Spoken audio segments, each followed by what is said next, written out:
Lucid dreamers are a little bit like magicians, because when you're in a dream and you're conscious, you know that you're dreaming as you're dreaming, you can have any superpower you think of. Yet when we first start getting lucid, it can take a second to figure out how to access and use these powers. You kind of have to go to like Hogwarts Lucid Dreaming School 101. And an excellent place to start is learning how to summon things. Once you've really mastered the skill, it makes it a lot easier to do more sort of advanced magical dream missions because you have this sort of collaborative power to be able to generate things that you want in the dream. This is a practical breakdown of 3 techniques that I find super useful for summoning things in your lucid dreams. It applies to objects or to people. And at the end, I'm going to teach you a technique which is effective for summoning verbal answers from the dream itself. Super cool if you haven't tried it. So the very first technique is using what I call the behind me technique.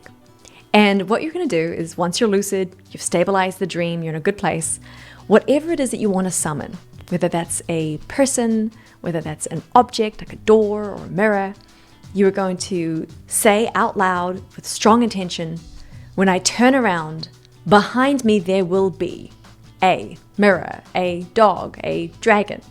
And then you're going to turn around, and this is the most important part. You're going to turn around with the full expectation that it's going to be there. Like you know 100% it's behind you.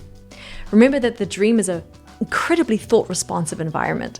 And so if you can plug that intention in and couple it with the visual break, so rather than just trying to summon it in front of you, which can be a little trickier, you're going to give the dream a chance to generate it by turning around, then it almost always works. So simply, when I turn around, X will be behind me, turn around with expectation, and there it is. So this one is a really quick and easy one. I find this is my favorite go-to. But if that one doesn't work for you, or you just want to try something a little bit new, the second technique is equally easy and equally effective. But first, don't forget to subscribe and to stay in touch. Now the second technique works on a similar principle, but instead of turning around, we're going to open something.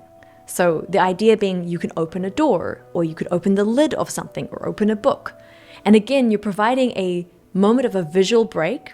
When you open something, it gives the dream a chance to generate it. And you're also using that powerful sort of thought expectation. So you might say to yourself, well, here's a door. When I open this door, I'm going to find an incredible beach.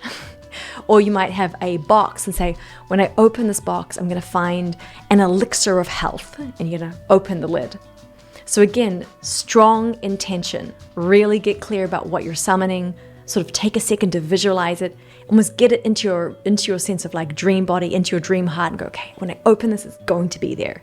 And then that visual break gives the dream a chance. Super effective. The third technique is better for advanced practitioners. It works on the same principle, but it's just quicker. So this is once you've got the skill of like, opening a door or turning around and seeing something behind you. This is like a speed version. And this is simply the look up, look down. And so it's the same thing. You're going to imagine what you want. And you're going to say, when I look back down, it's going to be there. Just look up, look down, there it is. So same principle, visual break to allow the dream to generate, but then also just really strong intention. But that can be done in like just a fraction of a second.